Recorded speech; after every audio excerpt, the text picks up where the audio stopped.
문재인 전 대통령의 딸 문다혜 씨 그리고 당시 청와대 인사들 간의 석연찮은 돈 거래. 자, 이제 구체적인 정황들이 드러나고 있습니다. 특히 태국 거주 당시의 경호처 직원, 한마디로 경호원 이런 뜻이죠. 수천만 원의 금전 거래를 한 사실도 드러났습니다. 그런데요, 오늘 새로 나온 뉴스는 이 돈이 집을 사는데 쓰였다는 겁니다. 그 내용 알아봅니다. 최재원 기자.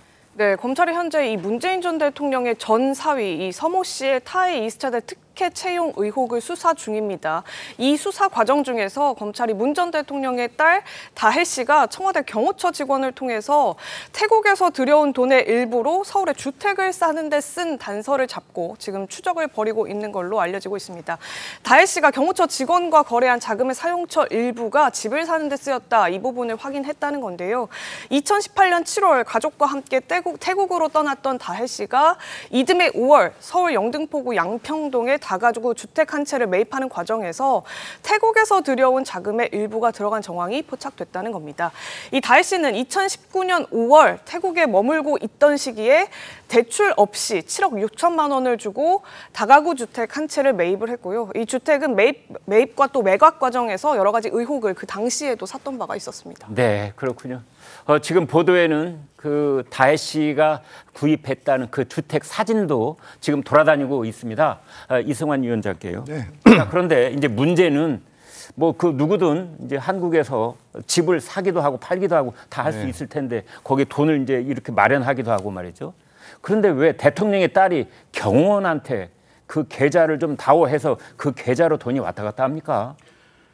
일단 태국에 갔을 때는 전무의 가족으로, 항공사 전무의 가족으로 갔기 때문에 타이이스타젯. 네, 타이이스타젯의 가족으로 갔기 때문에 그렇게 돈 쓸 일이 많지 않았을 겁니다. 네. 집도 제공되고 월급도 한국 수준으로 나오고 상대적으로 물가가 싼 태국에서 지내기에는 생활비에도 큰 문제가 없었을 것인데 네. 그런데 그 태국 생활을 끝나고 한국 들어오는 그때 이제 문다혜 씨가 이혼을 하지 않았습니까? 아, 예. 저는 그 과정에서 뭔가 한국으로 돌아갔을 때에 그 준비하는 과정을 했다. 그런데 여기에서 문제가 뭐냐면 그 돈이 어디서 나왔냐? 네. 그리고 또 두 번째 왜 청와대 경호원을 통해서 했느냐라고 네. 하는 거지 않습니까? 이때를 생각해 보면은 정말 이해가 되지 않습니다. 청와대 경호처는 개인 문다혜를 경호하러 간 것이 아니고 네. 대통령의 딸과 그 일가족을 경호하기 위해서 간 것인데 이것조차도 굉장히 이례적인 일인데 네. 그러한 공무원을 경호원이라는 공무원에게 계좌를 이용해서 뭔가 한국에 있는 자기 계좌로 보낸 다음에 집을 사는 데 썼다라고 하는 거는 저는 권력의 사유화가 도를 넘었다고 생각합니다. 지금 문다혜 씨뿐만 아니고 김정숙 여사도 타지마을 간 거 문제지 않습니까? 네. 저는 근데 이 김정숙 여사와 문다혜 씨의 이 인식을 보면은 2012년도 문재인 대통령이 대선 경선 당시에 대통령 후보가 쓴 책이 아니고 김정숙 여사가 책을 썼습니다. 네. 제목이 이거였습니다. 어쩌면 퍼스트 레이디.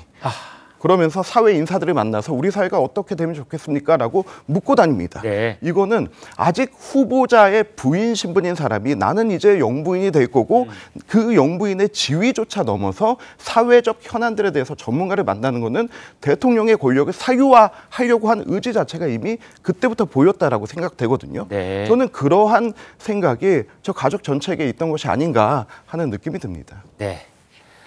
10수년 전에 나왔던 김정숙 여사의 책 어쩌다 퍼스트 레이디 이 책까지 소환을 하면서 저 의식 자체에 어떤 윤리적 결함이 있는 것이 아닌가라는 점까지 짚어주셨습니다. 당시 구기동의 집을 팔고 나가는 과정에서도 종로구 구기동입니다. 서울시 종로구. 이제 석연찮은 부분이 있었는데요. 집 팔기 직전에 문다혜 씨 남편이 다혜 씨에게 증여를 했고 또 이걸 급하게 팔고 태국으로 가고 이제 우리가 흔히 이렇게 생각해 볼 수 있는 그런 이제 보통 부부 사이이면은 아니 그런 일을 왜 이렇게 할 수밖에 없는 그런 일이 이 부부 사이에는 벌어지는 겁니다. 당시 국민의힘에서는 이 부분에 강한 의혹을 제기했는데요. 영상 보시겠습니다. 문 대통령의 딸 문다혜 씨가 문 대통령이 4년간 살았던 구기동 빌라를 2018년 7월 5억 상당에 매각했는데 문다혜 씨가 해당 빌라를 남편 서 씨로부터 증여받은 지 3개월 만에 팔았고 그 직후 해외로 출국한 것을 문다혜 씨 남편 서씨 명의로 된 재산을 서씨가 직접 매각하면 되는데 아내인 문다혜 씨에게 정리하고 문다혜 씨는 이를 다시 제3자에게 급하게 판 후 아들을 데리고 해외에 나가 여러 가지 의혹이 불거지고 있습니다. 네, 설교한 대변인께요. 네. 이제 우리가 가령 내 소유로 되어 있는 집은 내가 그냥 팔면 되는데 남편 이름으로 되어 있으면 남편이 팔면 되는데 그걸 아내한테 증여한 다음에 팔았다면 부부 사이에 뭔가 문제가 있거나 혹은 세금과 관련이 있거나 얼핏 그런 생각이 떠오르긴 해요. 세금과 관련된 부분은 저는 이 건에서 저도 이제 변호사로서 네. 약간 이혼 사건도 많이 해봤지만은, 그러니까 이 사건을 우리가 뒤에 보면 이 부부가 이제 나중에 이혼을 하지 않겠습니까? 네. 그렇다고 한다면 이혼이라는 것이 갑작스럽게 이루어진 경우도 있고 오랫동안 부부 생활이 조금 온전치 못하는 경우에 누적돼서 그럴 수도 있거든요. 네. 그렇다고 한다면 그냥 추정입니다. 이건 제가 그냥 추정을 해보건데 당시부터 약간 부부 관계가 문제가 있었던 것은 아닐까. 그래서 예. 이걸 재산 분할 형태로 예. 그냥 증여를 했었다고 저는 보여요. 아, 재산 분할로 증여를 네, 했다? 그러니까 여기서 돈의 흐름은 다 나타납니다. 네. 여기서 돈을 감추려고 하거나 아니면 세금을 탈세하려거나 하는 것들은 안 나오거든요. 여기 네. 하면 돈을 집을 사고 팔고 증여하고 이런 것들은 어떤 표면상 다 드러나는 것이기 때문에 그런 어떤 그런 부분은 없는데, 그러니까 지금 아까 곽상도 의원이 당시에 제기를 한 것도 왜 증여 봐서 팔았냐. 네. 그냥 본인이 팔면 되지 네. 하는데 제가 봤을 때는 재산 분할 형태로 한 거이라고 보고요. 근데 갑자기 취업이 되면서 이것을 팔고 나갈 수밖에 없는 상황이 됐기 때문에 네. 저는 증여받은 것을 팔고 나가지 않았을까라는 생각이 들어서 모르겠습니다. 그러니까 이 건만 관련해가지고는 돈의 흐름이 문제가 되지는 않을 것 같고요. 그다음에 그 내부적인 사정, 그 부부가 가지고 있던 내부적인 사정이 무엇인가에 대해서는 좀 내밀한 영역이라서 본인들 당사자가 밝히지 않는 한은 알 수는 없을 것 같고, 근데 이걸 가지고 의혹이 있다, 아니면 세금 덜 탈세하려고 한 것은 아니냐라는 것 등의 어떤 전제는 좀 성립하지 않지 않겠느냐라는 생각이 좀 듭니다. 네, 어떤 이제 사회적 사건이 있든지 나중에 기자들은 그 흐름이 자연스러운가 그렇지 않은가 이제 이걸 들여다볼 때가 많습니다. 자연스럽지 않고 어느 한 부분이 툭 튀거나 연결고리가 끊기면 거기에는 반드시 부적절한 그 무엇 또는 불법적인 그 무엇이 끼어있기 마련이다. 이런 추정을 해보는 거거든요. 문다혜 씨의 수상한 행적이 또 있습니다. 여기서 이제 궁금한 것은 집을 팔고 또 새로 집을 샀는데 거기에서 매수 차익 얘기가 나오고 있습니다. 그 얘기 알아봅니다. 최 기자.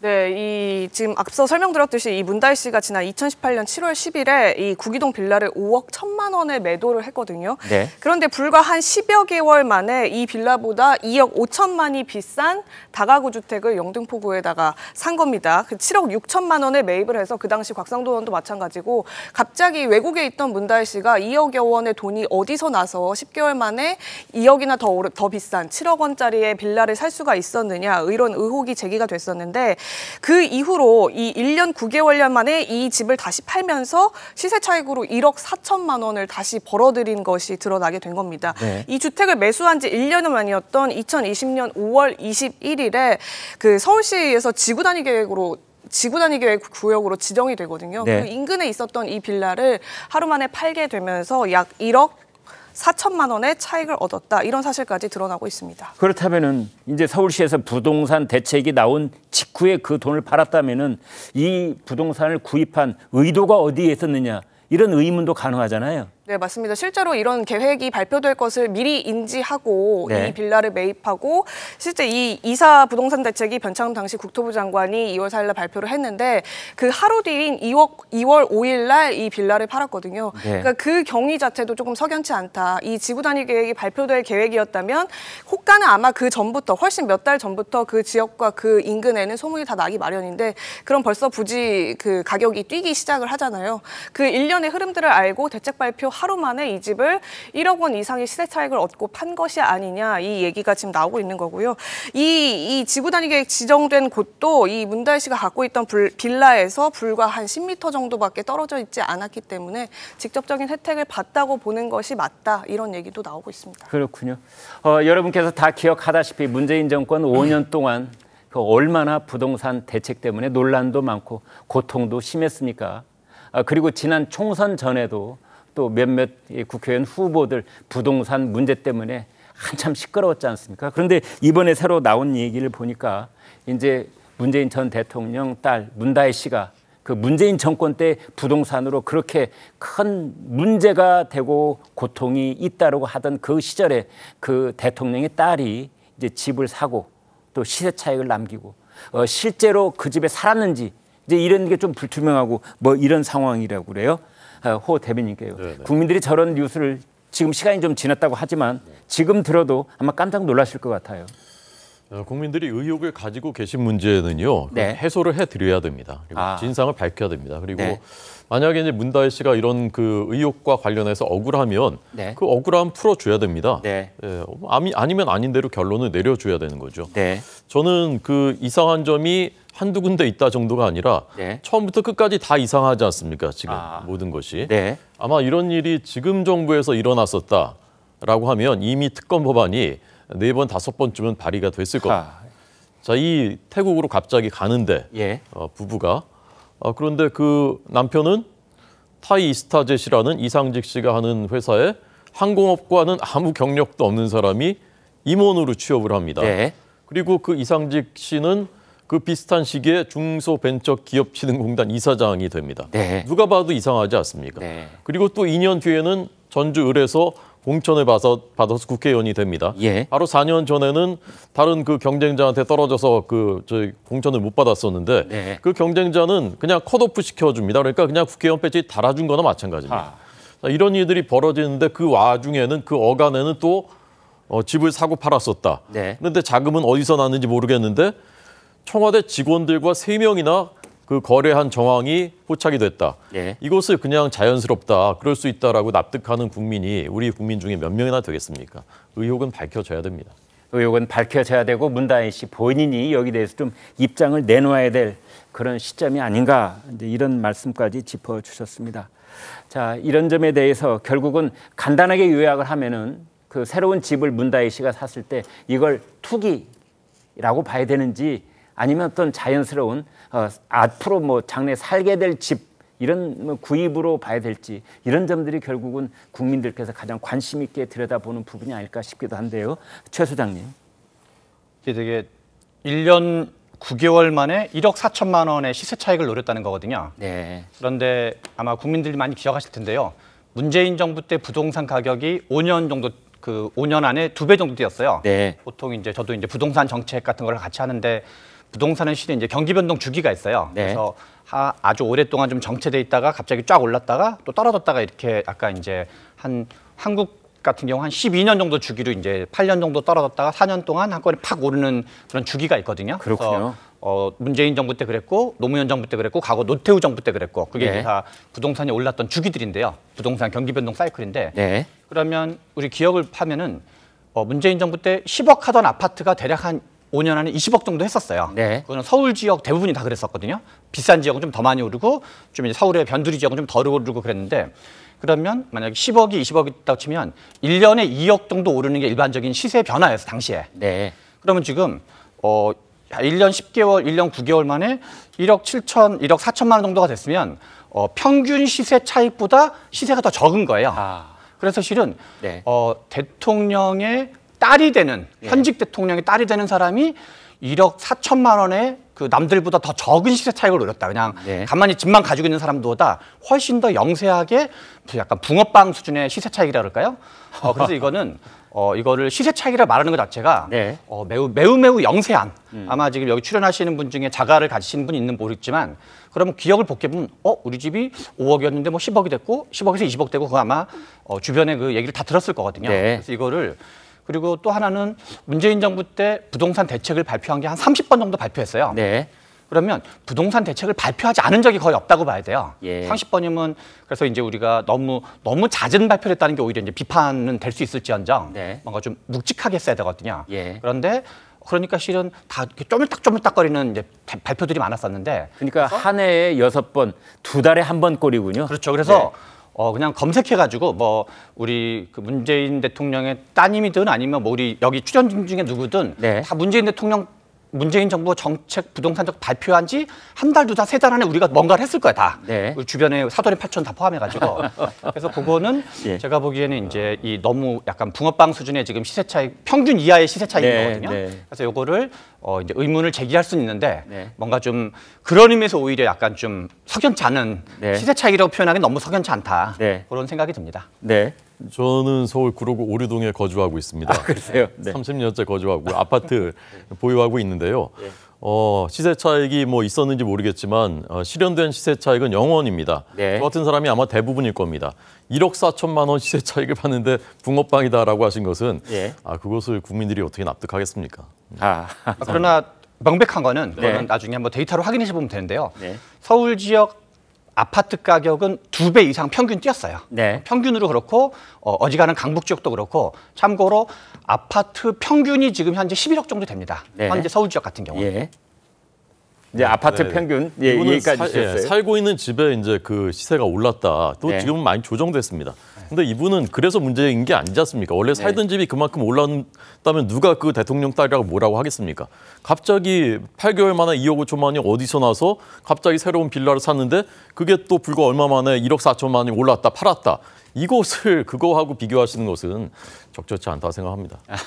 그러니까 이제 최 소장께서는 그 당시에 특히 강남의 이제 아파트 가격이 워낙 처음부터 이제 높았던 그런 곳은 또 시세 차익도 상당히 높게 크게 이제 날 수밖에 없었고 또 그 상승률도 더 높았던 지역이 따로 또 있지요. 지금 이제 문제가 되고 있는 문다희 씨가 새로운 집을 샀다는 지역은 상대적으로 봤을 때 그쪽이 꽃등심 고기만큼 크게 올랐다면 이쪽은 붕어빵 아니냐 이런 말씀까지 해주셨는데 자 여기서 궁금한 건 이승환 위원장께 여쭤보겠는데요. 자 국민들은 무엇을 들여다볼까 이런 점 아니겠어요? 네. 어떻게 보십니까? 저는 이 과정에서 궁금한 게 그 새 집을 할 때 2억 5천이 어디서 나왔나? 그리고 돈이 이제 어디서 시세 차익 나왔느냐? 1억 4천이다라고 하는데 그럼 총 3억 9천, 4억에 가까운 돈이지 않습니까? 굉장히 큰 돈입니다. 이거 그냥 집값 다 올라가지고 같이 오른 거다라고 하기에는 좀 이렇게 부족한 감이 있는 것 같고요. 보통 이렇게 하면은 제가 궁금한 거는 문다희 씨가 2021년 이혼하고 한국 들어와서 청와대에서 같이 살지 않았습니까? 네. 그렇다면은 대통령의 직계 가족으로서 재산 등록을 해야 됩니다. 그러니까 이혼을 해서 독립 생계가 가능했다면은 예. 재산 등록을 하지 않아도 되지만 네. 그런데 이때는 별다른 직업도 없었고 부모와 함께 살기 때문에 그 재산 등록을 해야 되는데 그런데 궁금한 게 문다희 씨는 재산 등록 자체를 문재인 대통령이 대통령 되기 전에 결혼하기 전에 국회의원이거나 청와대 민정수석일 때도 했을 겁니다. 네. 과연 그때에서 다시 등장해서 나온 그 재산 등록이 일단 됐는지가 궁금하고 네. 그리고 됐다면 이게 얼마의 차이가 있는지가 궁금하고 그리고 그 과정에서 네. 그 남편과의 어떤 분할이나 이런 것도 또 볼 수 있을 텐데 그런데 지금 모든 과정 자체가 석연치 않다는 거는 그 의혹이 계속 증폭되고 있는 것 같습니다. 네. 아마 시청자 여러분들께서도 다양한 생각을 가지고 계시리라고 생각을 합니다. 문다희 씨가 구입했다는 그 집값 그리고 나중에 팔았다는 집값을 보고 저 정도 가지고 이렇게 크게 문제를 삼나 이런 의견도 있으신가 하면 또 다른 분들은 지금 금액의 다과를 따질 때가 아니다. 그보다 더 근본적으로 대통령 딸이 했던 처신으로서의 문제점에 우리가 초점을 두고 있는 것 아니냐 이런 의견도 있을 겁니다. 아무튼 우리 이제 국민들께서는 이 아파트 그리고 뭐 주택 이거에 사고 팔 때 힘 있는 사람들이 어떻게 하는가 이걸 예의주시를 하고 있고 그 과정을 면밀하게 보고 있고 반응 또한 뜨겁습니다. 그런 점에 주안점을 두고 싶습니다.